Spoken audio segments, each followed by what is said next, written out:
Welcome home to the Academic Authority Coalition, where brilliance from the margins meets bold visibility.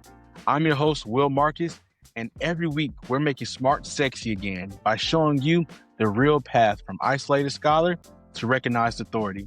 If you're ready to turn your credentials into influence and income, you're in the right place. Let's dig in. Welcome home to another great episode of the Academic Authority Podcast. Whether it's your first time or you're a returning visitor, I just want to welcome you and say what's up. Today, I have the pleasure of interviewing one of my frat brothers. Not only is he my frat brother, he's a person that's shaking and making moves in the entrepreneur aspect, in education, in policy. Today, I have the pleasure of talking and interviewing my brother, Dr. Ron Williams. Now, before we allow him to speak, let me give you a quick introduction. So today's guest coined a word you're going to want to remember: Ingepreneurship, and it might just change the way you think about innovation. Dr. Williams holds a PhD in management and organization from George Washington University. He has spent the last 36 years in higher education, including 26 at Coppin State University, a historically Black college in Baltimore, where he also served as the interim dean. His research has shaped market-based policy, landed him in the Brookings Institution, ITIF, and the Century Foundation, and generated nearly $10 million in annual economic impact in Maryland. So without any further ado, please welcome Dr. Ron Williams. Good brother, how are you doing today? I'm doing well. It's a pleasure to be here and to join your podcast and your audience. So I'm looking forward to the conversation. Oh, yes, sir. Listen, it's an honor to be able to interview you and give you your flowers while you're bestowing knowledge upon this community. You know, the Academic Authority, we're trying to build the next generation of scholars and allowing them a space to be able to win over and have their authority in their respective realms. So before we get into your authority and what you're doing right now, I'd like to take us through a journey, starting off with the path, then going through how you pivoted, and then how you are establishing your authority. So let's just jump into the path first. It's before the degrees, right? You were working midnight shifts as a management trainee at a convenience store before higher education became your world. Take us all the way back. What was your season like, or what was your life like in that season? And what does somebody have to go through to understand like they want to do a PhD or they want to make change in what's happening in the world?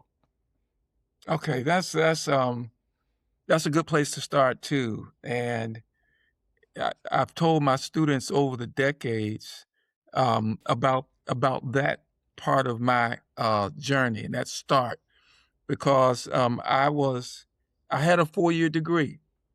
I had 4-year degree. I had majored in psychology and social science, and I had a secondary education teaching certificate.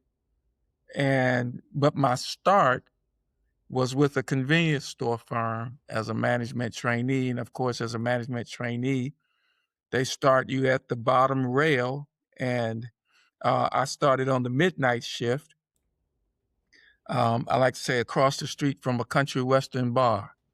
So here I was, African-American male in Central Florida, working midnight shifts across the street from a western country and western bar. So you can imagine I had some very interesting nights working in that. But that was the start. And I remember my parents telling me, and I'm one of 7 children, so I'm number 5, and fortunate enough to have the type of parents who made sure that they facilitated your education, but you were on a time clock.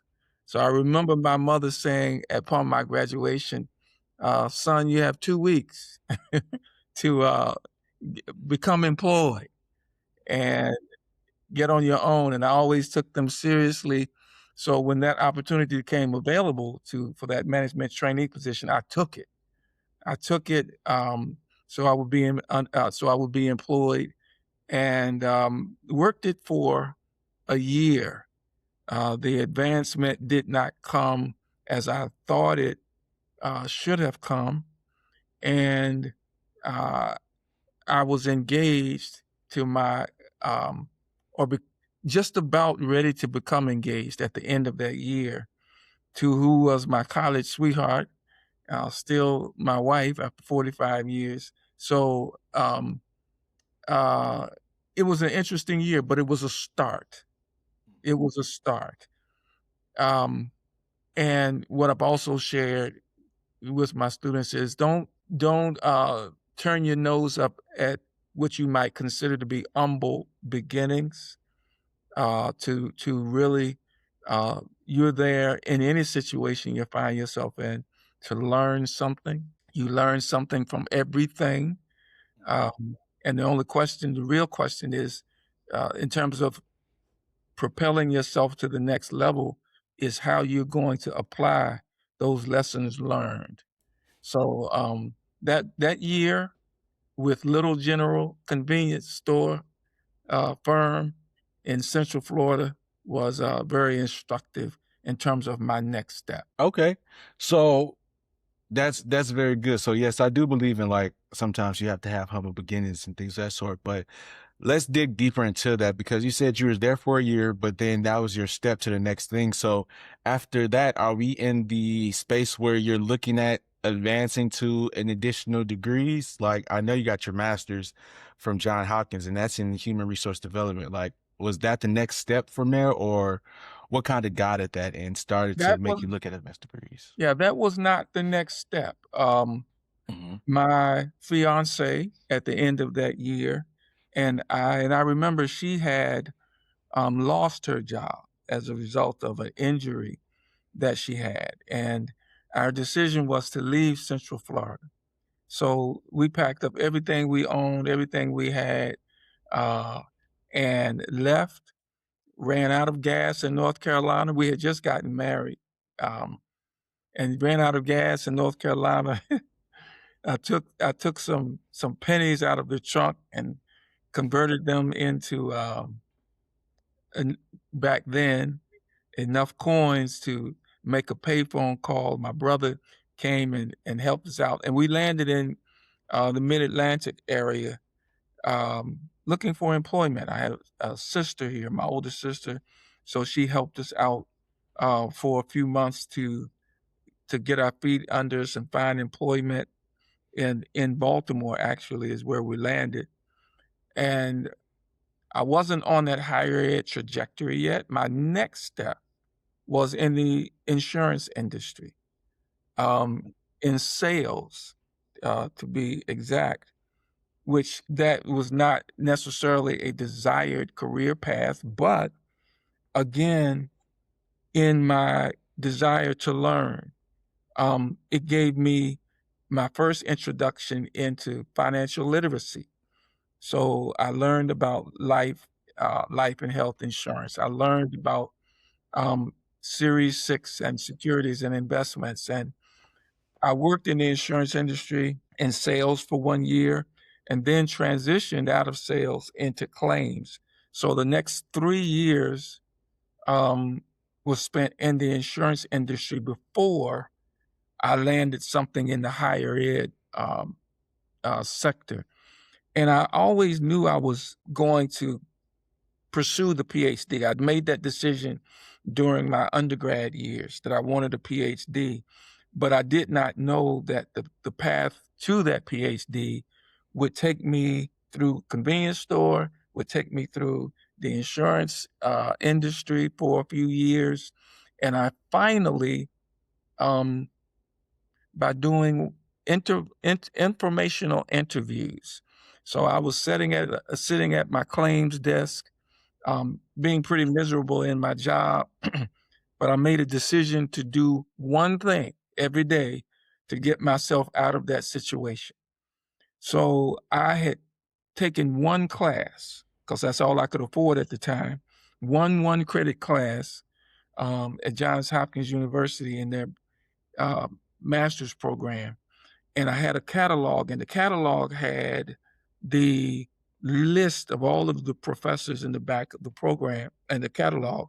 And at that time, they were also practitioners. They had no full-time faculty in the graduate school, School of Continuing Studies. And I called one of them every day and said, "My name is Ron Williams. I am a student," even though I was only taking one class.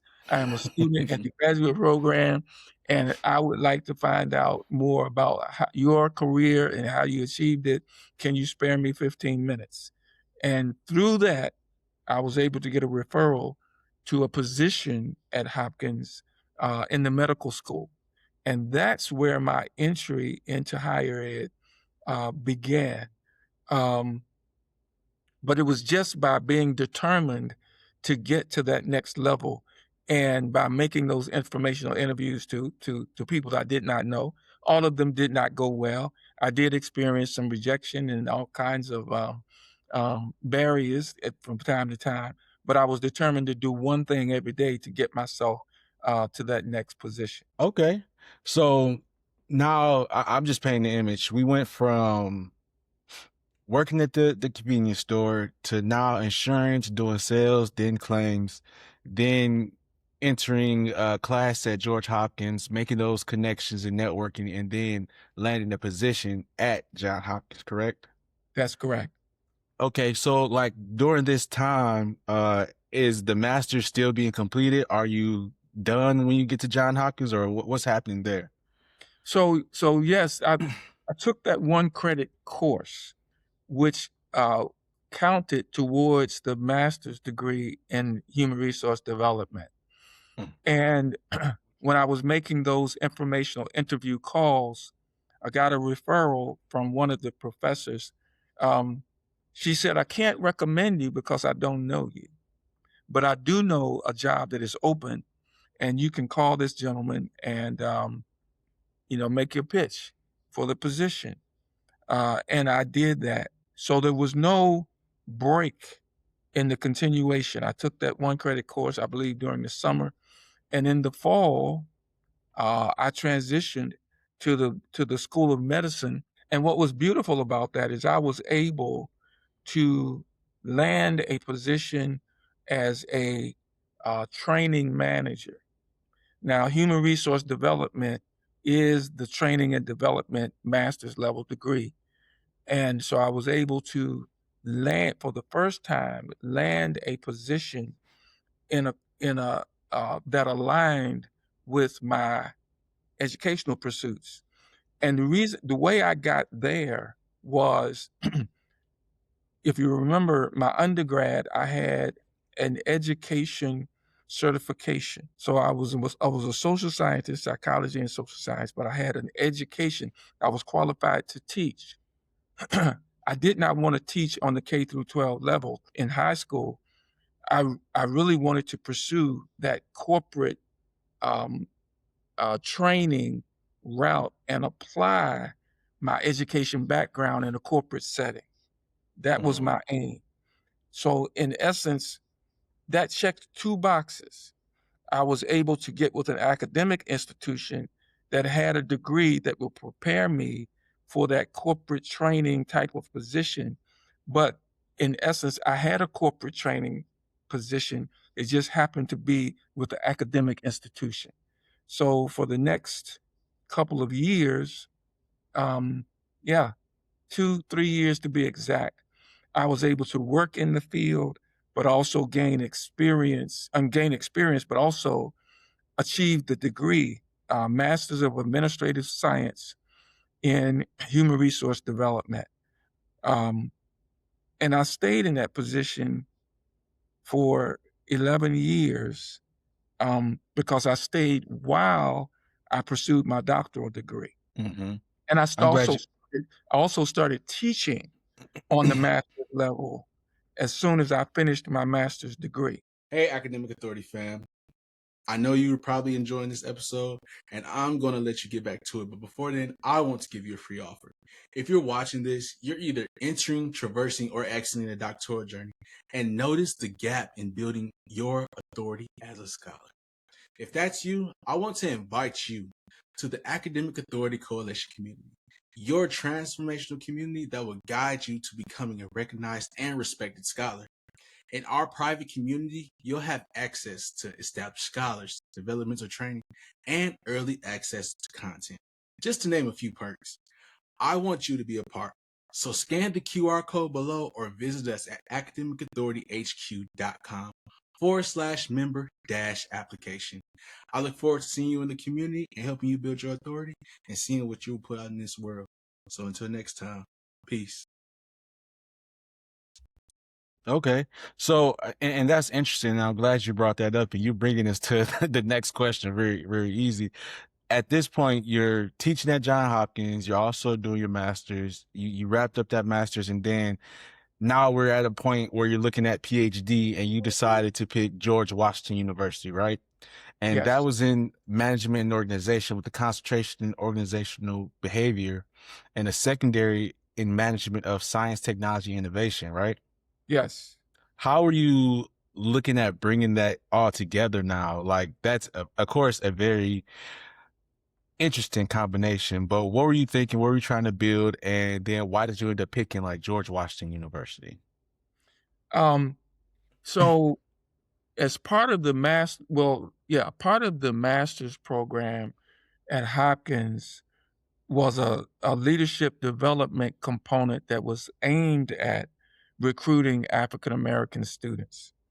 And the lady who was leading that at the time, her name was Carol Lyles. And Carol had just entered the PhD program at George Washington. So as I was considering PhD programs, had lunch with Carol one day, and Carol said, "You need to think about George Washington because I think it's structured, it's built, it has the concentrations that you're looking for." And the reason that I took the human resource development, training and development, organization development, and combined it with technology was because I knew that associating it with technology would give me a more sustainable career path. If you connect anything with technology, and I knew that I was in training and development, had more of an education, behavioral science background, that connecting it to technology would broaden my options, but also give me more surety in being able to have a sustainable career. In fact, entering George Washington, that's how I got to George Washington. But entering George Washington was a very interesting experience as well, because at that time, they received probably about 250 applications for that program. They only accepted 5. And a lot of people did not get in on the first pass.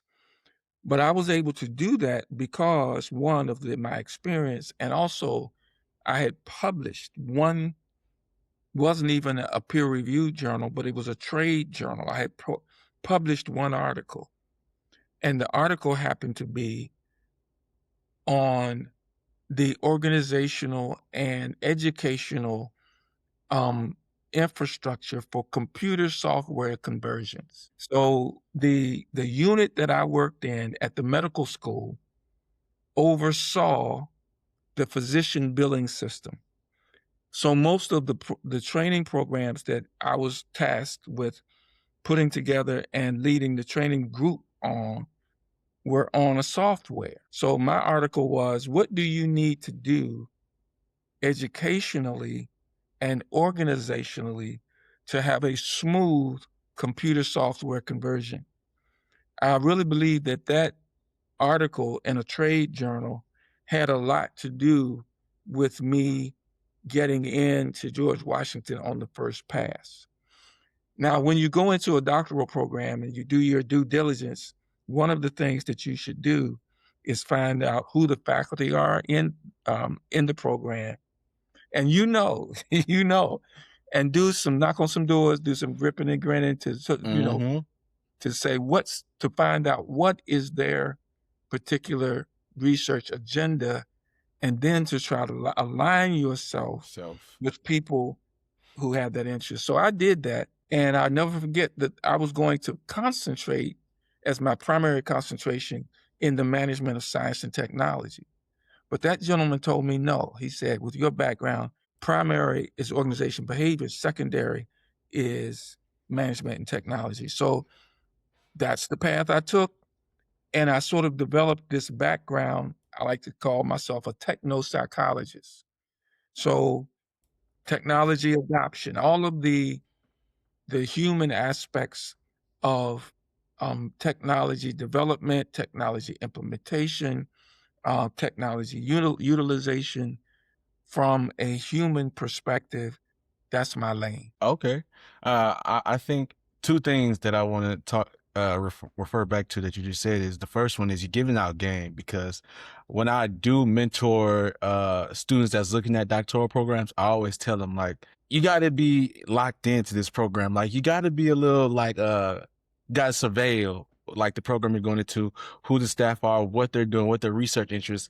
And realistically, if you do that, you already have your paper, like your statement of purpose paper and everything, because you can tell them what you want to do, who you want to work with, and why you want to work with them, and then how that all will match together to help the university while you're getting your credentials. So that's just free game. But the second thing too is just like that aspect of technology, being able to have that, like, we see the way the world is moving and technology is always improving. So that's one thing that I even tried to take on with my program. Like, I'm studying urban and regional planning. My focus is community development and housing. However, I'm also interested in the adoption of AI and how it's being used in urban planning and in housing and community development. And you figure and you find like a lot of gaps and a lot of research interest, because there's a lot of problems inside of these things, especially when it comes to Black and brown communities. So it allows you to be very diverse in your studies and what you're doing.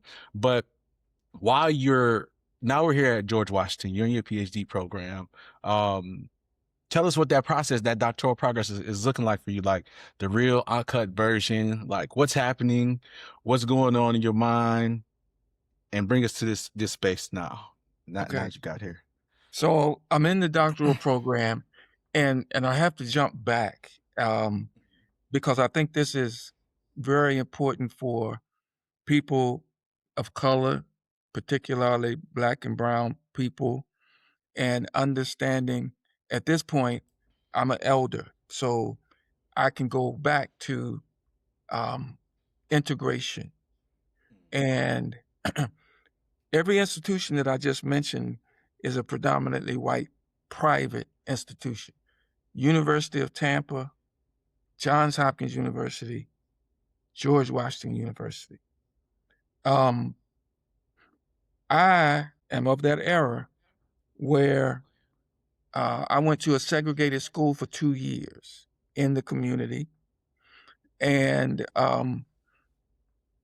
when integration finally was implemented in the area where I grew up, I was entering the 3rd grade. So in the 3rd grade, we were bussed into hostile white adults at 8 years old. Now, if you can imagine how when you're leaving a community school where your aunt was your 1st grade teacher, everybody in the community knew each other, you were nurtured into hostile adults, how traumatizing that might be for an 8-year-old. So I can go from age through my entire journey, from elementary school to middle school to high school to undergraduate to graduate to doctoral program, and give you the experiences and the thread of that emotional trauma that comes along with being a Black male in a hostile white areas. So that was very much part of my experience. It was the same at George Washington University. Now, I could go through each stage of my development and tell you what that was like. All of it is like yesterday. So I'll never forget, I was going around meeting with faculty after I've been accepted, to land an advisor. So in that process, you choose an advisor, he chooses you.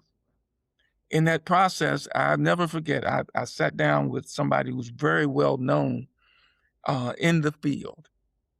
And the first thing he said to me was, I don't think you're that intelligent. Then he said, I don't know how you got in here. Then he said, I want you to know that I didn't have anything to do with you getting in here. And that was my first encounter with faculty after I had matriculated. And I was so shocked and stunned by just the blatant, in your face, just total disrespect, that I leaned in and said, tell me why you feel that way. Of course, he had no rational response, but that was part of the experience going into those spaces. So even at George Washington, having gotten in, being published before I got there, having gotten in on the first pass, obviously being qualified to be there, I'm still dealing with what would end up being 30 years of psychological trauma around racism. And having to come to grips with the impact of that, what I was going to do with that, and how it shapes my worldview and my approach to everything. Yeah, that you definitely have a unique story, and I'm sure it's something that we can go deep in with that, with the like racial injustices in education and everything like that, especially for like Black and brown communities. And we'll probably have to bring you back to have a deeper conversation about that for sure, because I know we can probably dive in for hours about that and just how education is even going in the future, you know. But what I want to kind of like focus on now is like, now you're sitting into this doctoral journey, like despite like all the injustices you have, even with like finding a mentor, you're sitting in here. Did you ever have a moment where it was like, this genuinely feels like unrealistic, and like what kept you going, like pushing forward to make sure that you completed that your doctoral journey? I had gotten some advice going into it, and I forgot who even gave me the advice, but it kind of was a guiding principle for me through the whole experience. He said, everybody who reaches that level, well, you know, everybody, your peers, have all demonstrated an ability to be successful educationally. So that's true for everybody in the class. They've all done that. And he said the second part of it is endurance. It is that endurance where you got to make it through the coursework, you got to make it through the comps, you got to make it through the dissertation phase, and however long it takes you got to keep focused and push through to the end at each level. And he said the third part of it, which I thought was very profound, is political. And you have to be able to navigate all three of those. One, everybody's smart. Two, you can't get tired. Three, it's very political. So I latched on to that. And some people who I consider to be brilliant, and I'm thinking of one African-American female and one African-American male, didn't make it out of the program. They didn't finish. And so I think both of them, or one of them, had that same advisor that I had an encounter with. These were brilliant people. I chose an advisor for every phase of my journey, doctoral journey, who had a reputation for getting people through the program. So I connected with him. He was my advisor during my coursework. He was my advisor for my comps. He was my advisor for my dissertation. And I think that's one of the smartest things that I could have ever done. Uh, because that was his focus, get you out of here. Even to the point that when I was choosing my dissertation committee, he said, this person yes, this person no, this person yes, this person no.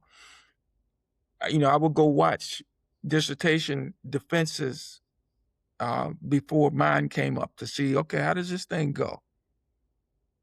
I saw people fail miserably, and I saw people come through. But this person, my advisor, was so committed to getting you out. We had these whole series of hand signals during the defense. Like if you on this topic too loud and I do like this, get off. It was a whole series. So he was very committed to making sure that I got through. Yeah. So that political piece is important. Okay, and you feel like if people don't navigate that area, that's probably where they'll fall off inside of the doctoral programs, pretty much, or That's an area where you can definitely struggle. It's just like, and I can talk about this part of the process too. I did not have to do a defense of this final defense. So I defended my proposal. All right, and my internal readers, of course, I had to get them to sign off in order for me to go forward to defend before the whole committee. And there was a rule at George Washington that if you got the 3 outside readers to sign off before a certain time period, you didn't have to defend. And I was able to do that. But I believe the reason, in part, that I was able to do that was because I had navigated with the facilitation of this advisor, I had navigated the political piece. One thing you don't want to do is to have your committee fall apart in disagreement. They start arguing and they can't come to an agreement on a methodological sticking point, and all of a sudden you get stalled because they're arguing. So I think that political savvy and just being aware of who's on your committee and why you have them on your committee and what they bring to the table. I'll never forget, I had a sociologist on my committee. And this lady, I had a 4.0 in the program until this lady, I'll never forget her, Phyllis Langston, God bless her, a sociologist. I'm in the business school. She's a sociologist. I took her class, and I'm going to say she gave me a B because she said I did not talk in class. I'm an introvert, and my learning style is reflective. So I learn by listening. But she gave no consideration of my learning style and gave me a B because she felt that I didn't talk. Well, I didn't agree with it, but I took the B. I took it. Messed up my 4.0. Only B I got in the whole program. But I invited her to be on my committee. And let me ask you this: did you invite her because how rigorous, or how I'll say how rigorous she was, like her intent, I should say, and her rigor behind being an educator, or what was the thought process behind that? There's 2 things. One is I was able to separate her facilitation as a professor from her as a person who believes she has I'm going to use this word, the right, as a PhD herself, as an expert, as whatever, to do what she did that and her as a person are two different things. And I think sometimes when you do that, for example, the gentleman who told me I didn't belong there, the first thing I did was register for his class Mm. and sat on the front row. I got an A in his class. Then I took him again and sat on the front row. I think sometimes when, especially in that process, when you demonstrate, I'm not shaken by this, there's a respect that comes from even somebody who disagrees with you.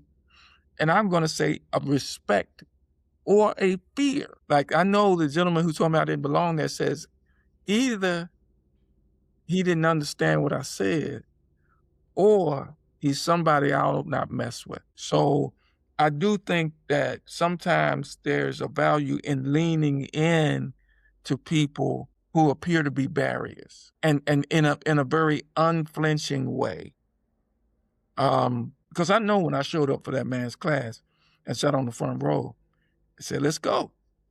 It probably took him back. And same thing with Phyllis Langston. I think that I got a measure of respect from her.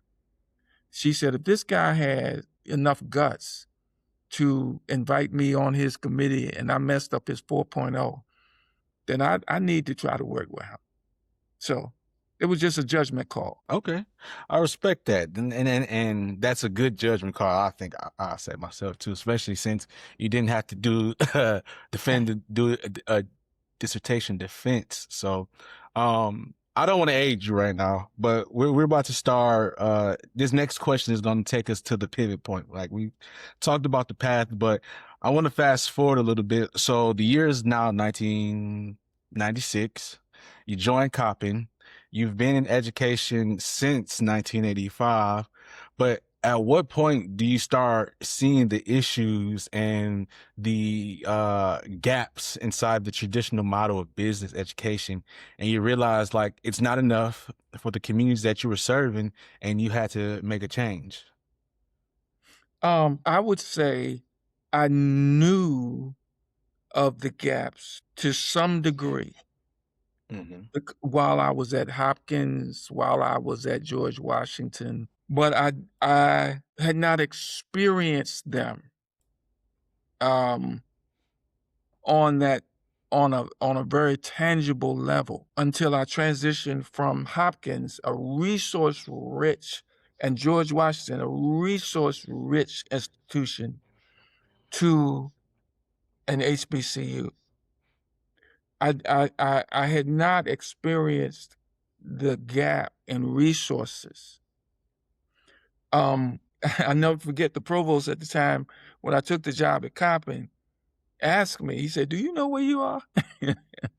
And I really did not on a certain level. Because I just, you just don't know what you don't know. And I couldn't fathom that the gap was just so obvious and wide.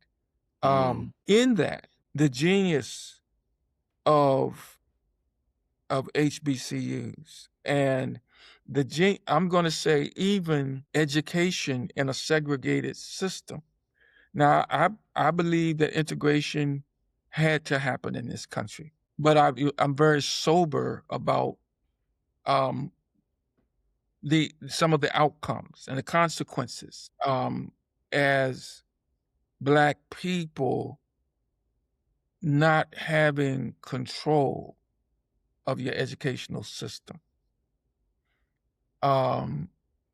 So the genius of education when it's more, I'll say, racially homogenous or pre-integration, was that, I guess, the nurturing piece. And I'm going to say it that way. When I left Hopkins and went to Coppin, again, after 30 years of racial tension in educational spaces, there's the gap in resources, but then there's the need to, And I told people this. I said, I just want to go somewhere where I experience the human tendencies of jealousy or whatever it might be without the race tax. And the genius is that even with the disparity in resources, HBCUs still produce the lion's share of STEM professionals, the lion's share of lawyers, the lion's share. This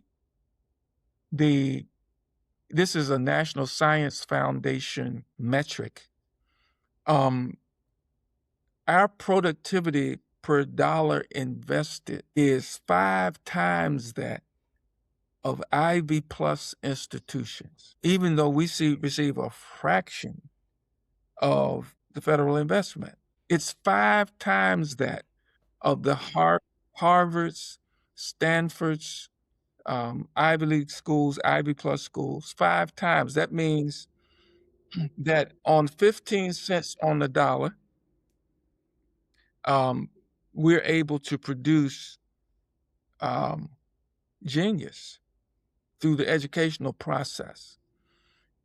What allows that to happen? And that's where I became just intimately aware of the disparity and also the secret sauce, the magic. So you can connect the dots from my experience in the first and second grade, everything that happened for the next 30 years, and then coming to Coppin and being reconnected to what I knew in the first and second grade. And that really informs a lot for me now. It informs my research agenda around what it is that supercharges learning. It's even when we were at Morgan a couple of weeks ago, I raised the question, who remembers your favorite teacher? And just about everybody raised their hand. Well, there's a reason why we all remember our favorite teacher. It's something in that relationship and that relational experience that supercharges learning. Yes. Mm-hmm.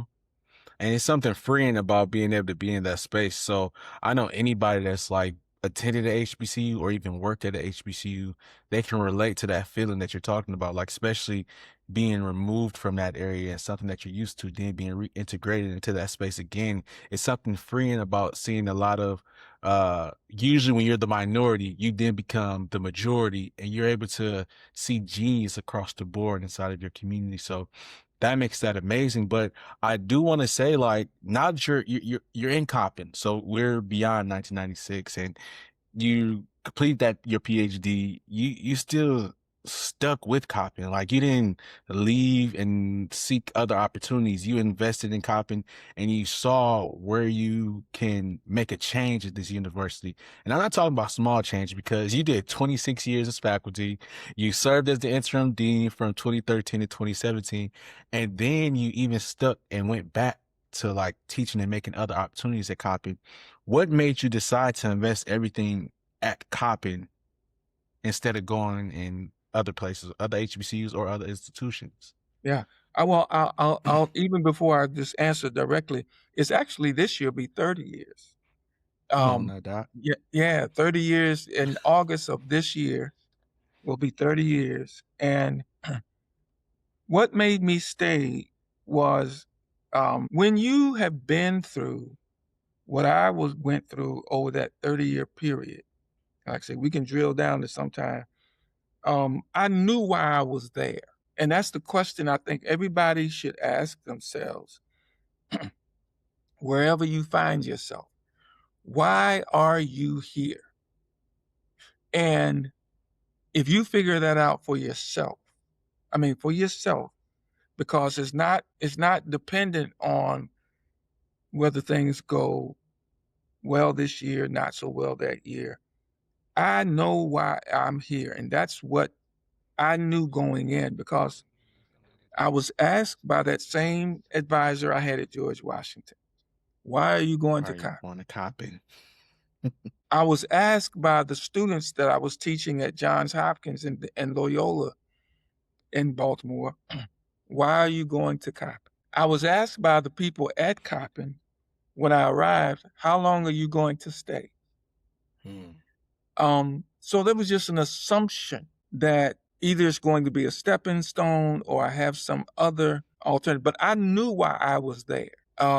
Even though I did not understand all of the implications of being there, I knew why I was there. And that will sustain you, I think. I had the Hopkins experience and all that was part of that. I was there to invest in students who were there for their own reason. And as I surveyed the student body at Coppin, I found the typical bell curve. There were maybe 15% of the students who could have gone anywhere, any institution, and succeeded. In the middle, I'll say 70%, they needed some facilitation to improve. But as long as you gave them that, they would improve. Then you had another 15%. It's like, man, why are you here? What are you doing? And they typically may not make it. I frustrated some students because I didn't teach the students at Coppin any differently than I taught the students at Hopkins. Now, they may have come with whatever kind of deficit. Like I said, 15% of them could have exceeded anyway. But there have been some who were underprepared for whatever reason. Maybe they were first generation. Maybe they came from school systems that didn't prepare them well. But I felt as though I was cheating them if I taught them any differently than I taught the students at Hopkins, because that would have been based on the assumption that I didn't believe they could do it. So I always pushed. That's why I stayed. I knew why I was there. I was there to bring my experience to those students, to improve and to prepare them to go into the environment that I came out of. I think, and you didn't say this, but I see your practices in a quote that one of my mentors told me. Like, he said, my job is to open up doors that you don't have access to. And once those doors are open, it's also my job to keep it propped open for generations behind you to come through that door. And then when you become that subject matter expert and you get keys to unlock doors that they don't have access to, it's your job to then extend that same gratitude and that same opportunity to the people that's behind you. And that's what I'm seeing that you essentially did with staying at Coppin. Yeah. There's a poem that my father quoted all the time. Bridge Builder by William Drumgooley. And the last line of that poem is, why build that bridge in the twilight dim? Good friend, I build that bridge for them, referring to the young people who are coming behind you. I'm building that bridge for the young people who are coming behind me. You have to believe in that, and know that that's what you're doing. So yeah, the journey at Coppin was, I started out as an assistant professor. What we didn't mention, and I don't know if you picked it up in my background, my ministry experience. So I pastored a church for 17 years while I was at Coppin. Mm-hmm. So I didn't put that in there, but I did see it. Yeah. So preaching and teaching have been my life. That's how I really got to know the community on a very intimate level. And speaking of ministry from the standpoint of service, I see my work at Coppin as an extension of my service. It's service.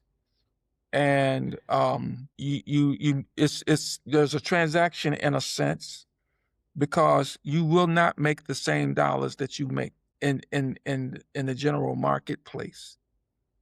But you service requires sacrifice, and being clear and okay. I'm so pleased with at this juncture in U.S. history to have the platform I have, or to be at that institution. So it man, I know colleagues at other institutions who, are fighting that fight and who are under attack in a very different way. So I'm very grateful for my platform.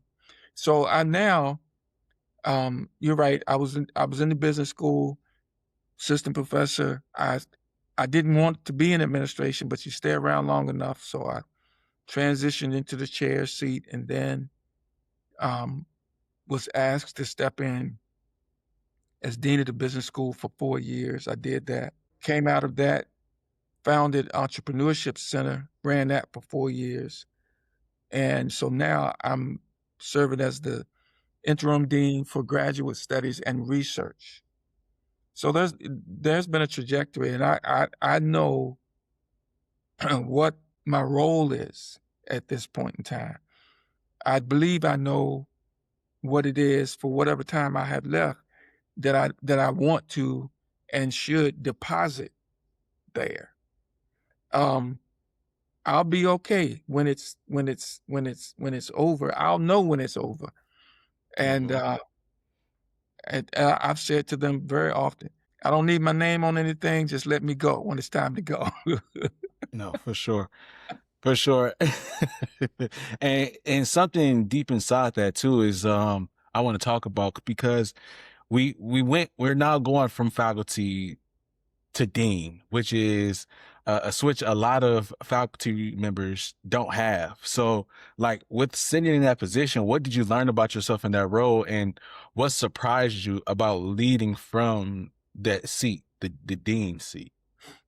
Well, faculty, one thing is you have a lot of student engagement, classroom level student engagement. And I always had a group of students that I could bring into projects and experiential learning opportunities, because you're in class with them every day. When you transition to administration, you miss that day-to-day boots on the ground in the class engagement with students. But I do think, and I discovered, it's a natural career trajectory for some people, whether you choose it or whether it chooses you. In my case, it chose me. And I think you have to be very clear, however you get there, you have to be very clear about the value add that you're being asked to bring. So when I became dean of the business school, we were going through our initial programmatic accreditation. Mm. And You about to beat me to the next question, Doc. Because under this accreditation, while you were dean, you guys picked that up. That y'all got that accreditation, right? And you talking about the Absolutely. ACBSP, right? Yep, ACBSP. Yes. And so I knew that my charge was to lead us through that process. So I was able to stay laser focused on that, which, accreditation is quality assurance. It's what you should be doing anyway. If you're going to build a quality program, you just have standards based on those, identified by an accrediting body. So I knew what my charge was. And I had an excellent colleague that was able to just do a phenomenal job. Man, we came through that accreditation with people in higher ed know what it means to come through with no conditions and no notes. So we had a flawless outcome. We were exemplars in about 3 of the 7 standards, meaning this is a small HBCU, international accrediting body, and we are an exemplar in 3 of the 7 standards and came through with no conditions or no notes. That means they could find nothing lacking. So I felt good about delivering on that charge. But higher ed is very political. Even with that, transcended or what's the word I'm looking for? Transition. Yes, thank you. Oh.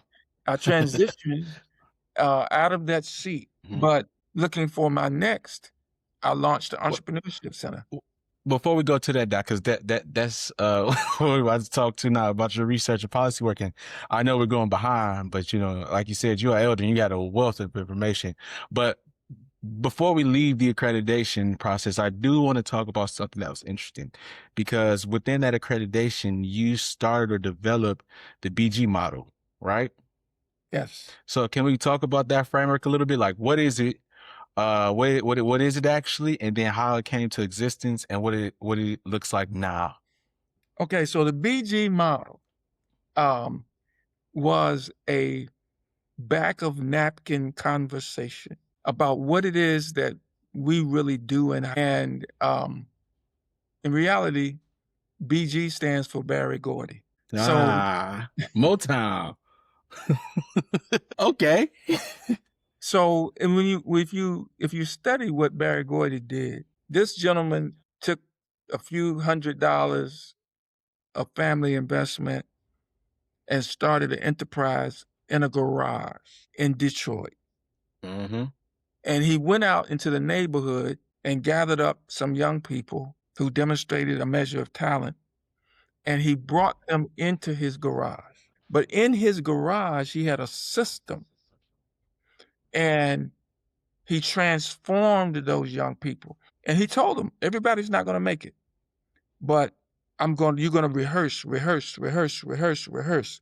I'm going to take you to places that you've never been before, Carnegie Hall. I'm going to take you around the country, but it's going to be hard.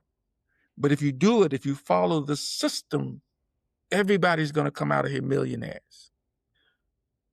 Now, we aren't guaranteed that everybody comes out of millionaires, but we have the same type of system. We go into the neighborhood, we invite young people into our system of development, and we give them rigor. Rehearse. Prepare. We're going to take you places that you've not been before. We're going to get you ready to go. And when we release you from here, we expect you to go out and create value. That's the essence of the BG model. And what I did was I took sub units, sub parts of the system and broke it down into internal and external stakeholders. Internally, faculty, students, staff, administration. Externally, corporate, public, academic, and community stakeholders. And I made sure that I was feeding every stakeholder group something that they value, and also keeping in mind that our product is students, is prepared people. So stay focused on the product, prepared people who bring value to the marketplace, and have a system where you bring your raw material in one side, work on it, and you produce a polished project on the outside. So that is the origin of the BG model. Okay. That's dope. And shout out to Detroit and Barry Gordy. Detroit is actually my hometown. So okay, so you get it. So I'm definitely gonna have to look into the model and framework that you brought together. But now we can go back to where you're saying, like, you're leaving that seat of dean and you're deliberately going into research, consulting, and policy work. What opened for you when you made that shift, and what did you have to let go on the academia education route or path?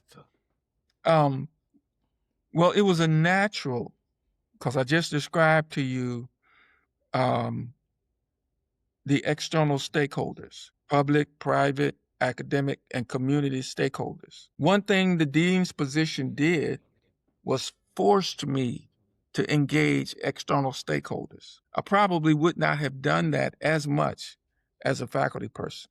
But when you're dean, you got to go out. You have to go out. You have to engage.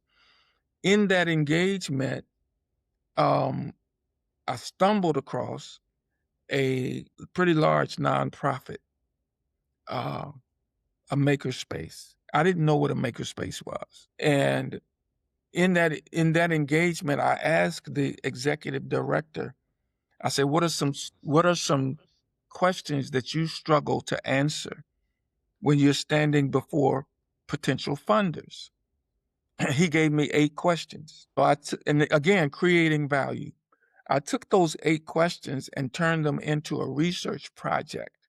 And out of that research project came a study called Turning Makerspaces into Greater Places. So we were the first public HBCU in the nation to have a relationship with a community embedded makerspace. We conducted the first economic impact study of a community embedded makerspace in the country. And it was a unique study. So it was a organizational effectiveness study of their first 3 years and an economic impact study combined. All of the studies that we've done are on the website, greaterspacesandplaces.com. But that first study was able to show that facility put over $8 million on the bottom line of the city every year and over $9 million on the bottom line of the state. They were able to take that and a subsequent study that we did and use it to go to the state legislature and justify the first investment of public money in the nation to advance maker spaces as economic development drivers. So all of this was groundbreaking in a way. That's how I found the purpose from that classroom-based professor to the chair to the dean, and my purpose for being there. So there's a thread that runs through all of that answers the question, how can I best serve this institution and add to its legacy? And how can I best serve the people who are stakeholders in this institution? So as long as I keep asking that question and answering it, it helps to center me. So let me ask you this question, Doc, with that centering and also with this partnership, how did you take that from an idea to a concept to reality? And like, what resistance did you face with that getting off the ground? Because now we're looking at 2 or 3 different sectors kind of coming together to make one formal partnership, if I'm not mistaken, right? Yes. Yeah. So the university. So the people at the university were like, what is a makerspace? Now this was when we first encountered, it was 2017. And see, makerspaces is a movement really that came out of the Obama administration. He gave a speech that said, we're going to become a nation of makers. And there were some of his geniuses that were, policymakers and otherwise, policy people and otherwise, who took that concept and ran with it. And sort of the makerspace movement evolved partially out of that. So by 2017, it really had not penetrated all sectors of the community. In fact, like I said, at our institution, we did not know, because I think the first Fab Lab or makerspaces were at MIT about the latter half of the first Obama administration. You had makerspaces pop up at places like MIT. So by 2016, 2017, it had not made its way in a significant manner to the HBCU community. So when I started talking about a makerspace and started talking about local manufacturing, the prevailing sentiment was, we don't do that. That's you're talking about manufacturing and workforce. That's something that community colleges and two-year institutions do. The people who are more focused on vocational pathways, that's what they do. And maker spaces were known as white spaces. Now, that didn't make sense to me because Black people, African Americans, have always been makers. We had to be. Mm-hmm. But now it had become a thing and become chic. And you're not going to take what we've always done and make it chic and exclude us. Mm-hmm. So I saw it as an opportunity, and that to the credit of that nonprofit, they're very, very focused on racial equity. So I mean that particular makerspace. So I saw them as a partner in diversifying that space. And that's how I sort of translated that activity into something more practical. And it gave the university a uniqueness. It helped us to carve a niche that we did not have and others hadn't had. Just had, coffee with a colleague earlier. And Baltimore and Maryland, DC, Mid-Atlantic is a very, very crowded higher ed space. Universities everywhere. And we have 4 HBCUs in the state. We have 2 HBCUs in one city. Mm-hmm. See, in that kind of space, you have to find ways to differentiate yourself. So that kind of academic innovation where you're doing things that perhaps others haven't thought about and adding value can work well for you. And that's how now it takes some, again, that was pushed back internally. You're penetrating a space that is not known for diversity. You're not even known as a research institution. Mm-hmm. Now you're doing research. So you have all of those things to overcome. Okay. And I see that, and I see like in a lot of our HBCUs specifically, like a lot of that pushbacks happens, and it's literally because of like that research and certain spaces not being navigated before. But in 2017, right, like while you're doing this makerspace, developing those partnerships, you also introduced like Ingepreneurship, which is a mixture between ingenuity and entrepreneurship.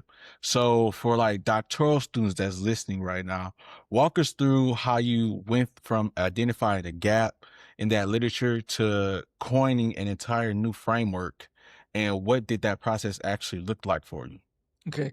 I mean, that goes back, okay, how my brain works, but remember the advisor at George Washington that I told you about? Mm-hmm. He encouraged my way of learning and thinking. And he told me, he said, I'm going to push you, but I want you to know, if we give you the card, if we give you the PhD card, what that means is you have the pass to create out of your intellect and make things up like everybody else. So even my dissertation topic was influence patterns in a homeotechnic group. Homeotechnic was a term that I made up. Same technology. And whether it's low tech, number 2 pencils, or high tech, a computer system, if everybody using a technology in common constitutes a homeotechnic group. So I've always been somebody who likes to coin my own phrases. The Freddie Gray riots in Baltimore, when that happened, and the riots broke out right around Coppin's campus, the CVS that burned to the ground was right down the street. The ground zero was Mondawmin Mall right across the street from Coppin, where the young people got into a rock throwing interaction with the police. So when I was watching that and thinking about how we're going to create opportunity, that's what came to mind. Entrepreneurship and conversations about entrepreneurship and infusing entrepreneurship into the total curriculum from K through 12, all through higher ed.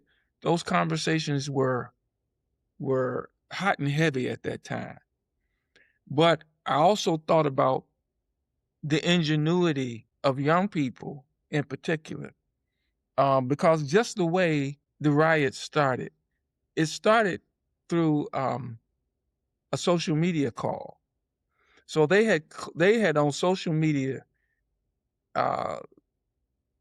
initiated a meetup off the grid at Mondawmin Mall, which escalated into a rock throwing confrontation with the police following the Freddie Gray, however you see it, as a murder or whatever, situation. That's where that phrase came from. So a colleague of mine, I wrote a concept paper. That concept paper turned into a conference presentation. Conference presentation turned into a journal article. So now that term is in the literature. And so it's a concept that's out there that I believe, and there's 3 parts to it. Ingepreneurship means looking at a particular population, wherever it is,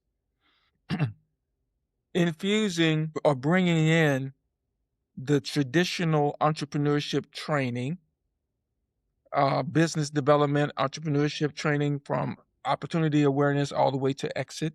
But the third piece is providing space for what the literature calls playful ingenuity, where you can just let your imagination flow.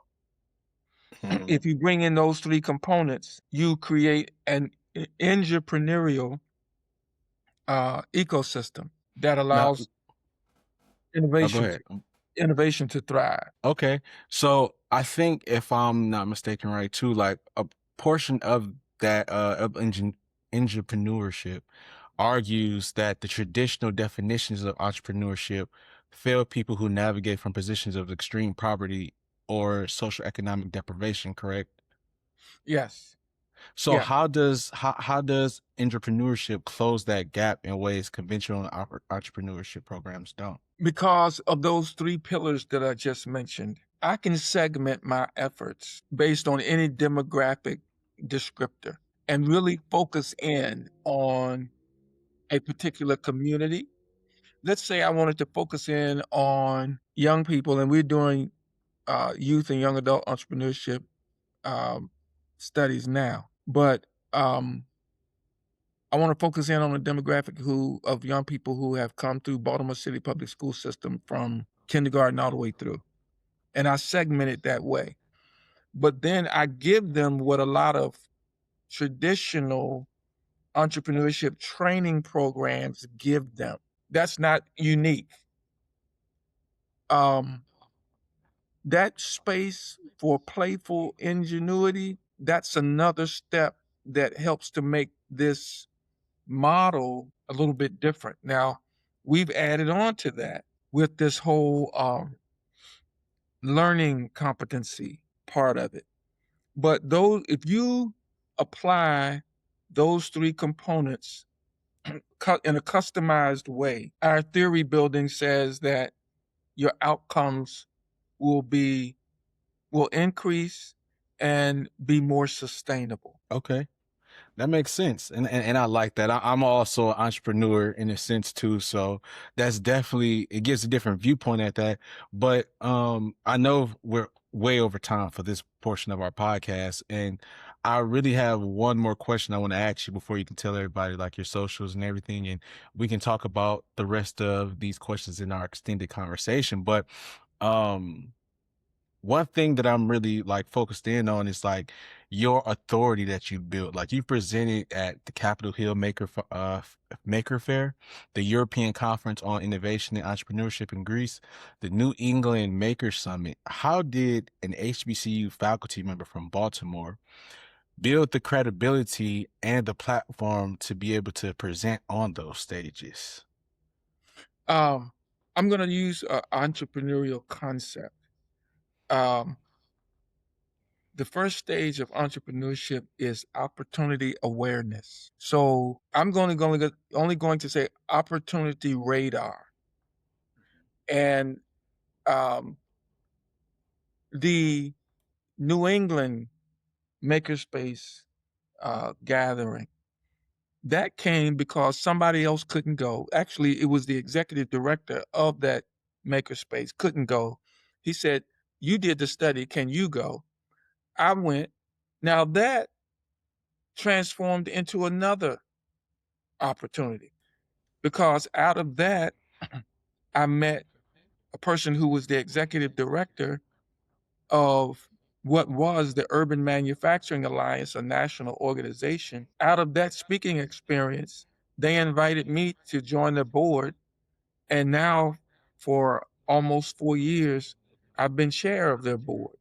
This is a national organization. So, opportunity awareness and stepping into the opportunity and showing up with, and the confidence that what I'm bringing to the opportunity uh, is as good as anything else that people bring there. Now, I did not start with that type of confidence, but all of those experiences that we talked about that were sometimes hard lessons, and even my advisor saying, "Listen, we're going to give you the keys. What you do is just as good as anything anybody else does.